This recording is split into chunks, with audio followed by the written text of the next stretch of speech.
আমি আগে থেকেই ঠিক করে রেখেছিলাম যে আজকের দিনে তোমাদেরকে আমি সুখবরটা দেবো। গত 1 মাস আগে আমি মাসি হয়েছি আর আমার মিষ্টি একটা ভাগ্নি হয়েছে, আর ওর আজকে 1 মান্থ কমপ্লিট হলো। সেই জন্য আমরা এখন কেক একটা নিতে এসেছিলাম, কেক নিয়ে এখন যাচ্ছি দিদার বাড়িতে। তো এই যে দেখো, গিয়েই দেখছি এখানে রোদ্রে বসে আছে দিদি আর ভাগ্নি।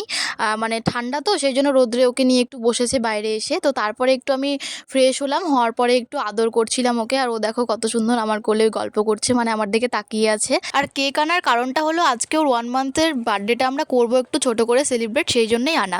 তো এই যে এখন আমি বেলুন ফোলাচ্ছিলাম, একটু সাজাবো, ছোট্ট করে ডেকোরেশন করব আমরা, মানে তোয়ালার মধ্যে ওর মানে প্যাম্পাস দিয়ে 1 লিখবো, তারপরে বেলুন দিয়ে, তারপরে কেক দিয়ে, এগুলো মানে একটু ছবি টবি তুলবো, ভিডিও করব, সেই জন্যেই।